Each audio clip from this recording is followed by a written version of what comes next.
Hello everyone, my name is Yara and today I'm going to be talking about the things that I like in books and in movies, TV shows, musicals, anything with a story really. I believe Books and Lala was the first person to do this type of video where it's not necessarily tropes, some of these are tropes, but other things are like themes or storytelling structures, techniques that are just a matter of taste and that you like to see in the things that you read. And I thought it'd be fun to talk about, and I'll give some examples along the way, but also if you have any suggestions for any of the things that I'm going to say, I would love to hear them, because for most of the things that I'm going to list, if it's in a book, I'll probably really enjoy it. So without further ado, let's begin. The first few that I have to do with character relationships in stories, and the first one is very clear if you know me, and it's slow burn. This is a very common trope, and a very commonly loved trope. I would argue the best trope, to be quite honest. Because slow burn can be applied to so many different kinds of character relationships, mostly in the context of a romantic relationship. It can be friends to lovers, it can be enemies to lovers. And what's great about slow burn is that you always, or I shouldn't say always, but more often than not, you actually believe the relationship by the end of it because it took you so much time to get there. I'm pretty sure all of my OTPs are a result of some sort of slow burn. So of course, Percabeth took 5 books to get there, Kaz and Inej from Six of Crows, another one, Cinder and Kai from the Lunar Chronicles, and another one that comes to mind is Blue and Gansey. That was a lot of angst, and I think that's what I like about slow burn, is that there's just so much angst involved, and it can employ another one of my favorite tropes, which is the mutual pining, the yearning. Ugh. Slow burn means there's pain all around. The characters are going through pain, I am going through pain, but the relief that you feel when the characters finally get together is unmatched. I understand why some people don't like slow burn, especially if it's over the course of many books, because at some point you might lose interest because you're like, I just want to see these characters together. But for me, I live off of those like small moments between characters that contribute to the slow burn. Oh, another example, Anne with an E, which is the Netflix show based off of Anne of Green Gables. Once I rewatch that show, I might do a whole video on it because it's fantastic, but that also has slow burn and it's so good. So slow burn kind of focuses on the journey of two characters getting together, but this next thing that I like is kind of the opposite. I like when pre-existing relationships are challenged, and this doesn't have to be just romantic. This could be friendship and platonic, can be siblings even. Just any time where these characters already have some sort of connection, but things either externally or internally cause a rift or potential to have a rift. And I think I really like this because of how volatile it makes the relationship. Apparently, I just like seeing characters suffer. The end point of these conflicts makes the relationship a lot stronger to me and convinces me more as a reader that I should be rooting for these characters. I think the Raven cycle employs one of the best uses of this in terms of friendship. I believe in the second and third books there is a lot going on, a lot of internal strife, a lot of projecting onto each other that causes a lot of tension between the characters, and it kind of hurts. It's pretty painful, especially when you know characters have history. And while it's not a very smooth path, they are able to eventually talk to one another and communicate to each other about what each person is feeling, and those were some of the most emotional moments of the series for me. Because in reality, at any point, these characters could just say, I'm done, and cleave that relationship. But instead, you can tell how hard they were trying to make things work and how hard they were trying to make the other person understand them. So those friendships end up being even stronger than what they were in the beginning. And this actually applies to a lot of found family-like tropes, which is why I think I like them so much. And this could even go in the opposite direction, where the characters actually do end their relationship. And while that typically sounds a little bit sad, they can actually be very empowering moments. So examples of this I can think of is The Hate You Give by Angie Thomas or Saints and Misfits by SCI-FI.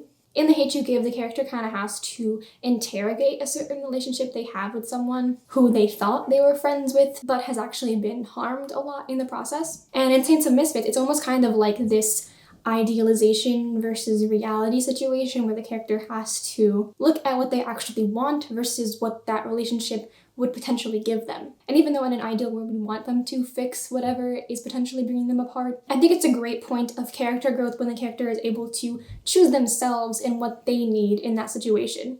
Now we move on to more thematic things that I tend to enjoy. And the first one I didn't really know what to call, but it's kind of like memory or being remembered. And what really solidified this as a theme that I adore is The Kingdom of Back by Marie Lu. It's about the Mozart siblings, and specifically Wolfgang's sister, Nannerl, who was just as, if not more talented than her brother, but because of the sexist standards at the time, she wasn't able to pursue her passion of music. And throughout the novel, she has this fear of being forgotten and being lost in history, which is compounded by the fact that she kind of was. Most people don't know who she is. And I don't know why, whenever that is a theme in anything, my heart just, I can't even describe it. It just makes me feel so many emotions. And a lot of things that I would consider my favorites of all time, like Hamilton, like Coco, they all employ that sense of how will you be remembered and the power of remembering someone and keeping their memory alive. Just instant tears. I also find this is incorporated a lot into stories that employ mythology, like Percy Jackson or the R.O. Shaw series. It's usually not a main theme, but they are part of the story of how these myths stay alive and how they become alive because of people telling the stories. This next one's kind of specific, so I only really have one book that I was thinking of, and it's this theme of forgiveness, and in particular, forgiving yourself. And the book that I was thinking of was Letters to the Lost by Bridget Kemmerer. And this book has two perspectives, but I'm really referring to Declan's storyline because it kind of has a lot to do with his troubled past, and he holds a lot of guilt for something that may or not be actually his fault. And I said it before, but I don't cry very often in books, but this one made me sob. Just seeing Declan's growth and his coming to terms with his past and allowing himself to feel relief. And I think this also contributes to redemption storylines, and when I'm thinking about Zuko from Avatar: The Last Airbender. So yeah, I guess it's this theme of who you once were doesn't have to be who you are now. The next theme I have is faith, and in particular in a fantasy context, though I also don't mind it in a contemporary context. And some good examples of this include the Grishaverse books by Leigh Bardugo, as well as the Mistborn trilogy by Brandon Sanderson. I love how these stories can deconstruct the idea of faith and putting faith in a particular figure, while also exploring how important that faith can be to a culture and how much strength it can give them in times of struggle. Like in both these stories, the persistence of faith is really driven by traumatic instances, but we also see how the power of faith can be manipulated to, in a sense, control cultures or influence cultures in a way. I have a feeling that Rule of Wolves, which is the second book in the King of Stars duology, is going to really delve more into that, even though the Grisha trilogy already did a lot. But yeah, I don't know, I find that a really interesting way to learn about people and dissect cultures and communities. And the last theme I have listed is humanity in sci-fi concepts. Besides dystopian, I don't really love sci-fi. That's one of the things over the years that I've realized that is just not my taste. But there is an exception when the stories incorporate some sort of AI or android figure, and the author uses that as a way to explore what makes people human. And whenever I talk about this series, I always mention this, but that is the Scythe trilogy by Neil Shusterman. That is one of my, if not my favorite part of the whole series. But also in a series like The Lunar Chronicles, the character of Aiko, that's kind of a part of her storyline and character growth. And I don't know, I feel like that sounds kind of cliche, but I don't know, I like it. And the next broader category I'll talk about is storytelling techniques. So more structural stuff that I like to see or I tend to enjoy in books. And the first one, I didn't know the exact name for it, but I said nonlinear storytelling or interweaving plot lines. By nonlinear, I was referring mostly to like two different timelines going on where you learn about something that happens in the past while you are still in the present. And then throughout the book, those end up converging until you finally understand what's going on. A good example of that I read earlier this year was The Golem and the Genie by Helene Wecker. And in terms of interweaving plot threads, one that really stands out to me was The Night Circus by Erin Morgenstern. And honestly, even The Golem and the Genie also has interweaving plot threads as well as the interweaving timelines. But what I really like about these is that it's kind of a challenge and a mystery in itself to figure out how everything connects. And I think it's a really effective strategy for an author to use to keep the reader very engaged the whole time. I guess the caveat is if you tend to enjoy one storyline more than another or one timeline more than another, then you might get bored in the other one, but I tend to like both in the ones that I've read. The next thing I have is when stories spoil themselves. This takes a lot of skill and it won't work for every kind of story, but when authors do it well, it is beautiful, exquisite, impeccable, some might say. And I think the master of this is Frederick Bachman, who wrote Beartown and A Man Called Ove.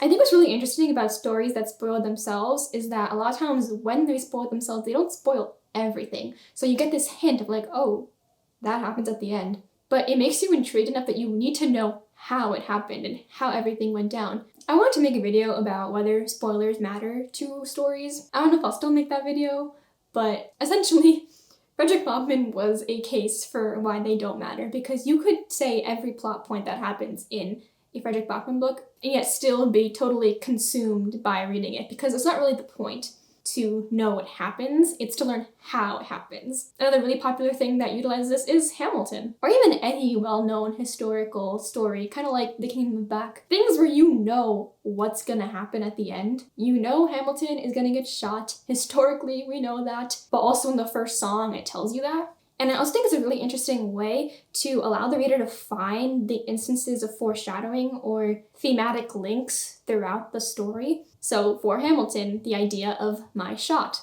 You can trace the mention of that throughout the whole musical and see how that changes meaning and develops within the story. It's kind of like built-in rereading or rewatching. It's like saying, here, this is what happens, but we're gonna go on a journey to figure out how it goes down. The next structural thing I really like is when stories take place over a long period of time. And again, The Kingdom of Back does this, Hamilton does this, but also Black Girl Unlimited by Echo Brown does this, as well as The Nightingale by Kristen Hanna. These are kind of macro scale character studies where you get to see them over a long period of time, and so you see them change as their situation and their circumstances change. And what I really love about these kinds of stories is the ability to reflect at the end, or the ability of the characters to reflect at the end. There's usually a strong marker of growth or development, and it just makes me so emotional when I get to see that. And the last thing that I like to see is stories that take place years after the main conflict has occurred. Obviously, there is now a new main conflict, but as in many years after a huge war. So examples of this are Strange the Dreamer by Laini Taylor, or The City of Brass by S.A. Chakraborty, which I will finish this year if it kills me. I just like that these are kind of different dynamics than what is usually put out on the market. Usually we're following like a chosen one or a hero leading a revolution, something like that. And so it's really fascinating when you see the perspective of what happened after that. What kind of changes were made? Was it actually successful? Who were the victors that got to decide how history remembered that conflict, and who were the victims that were ultimately affected by it?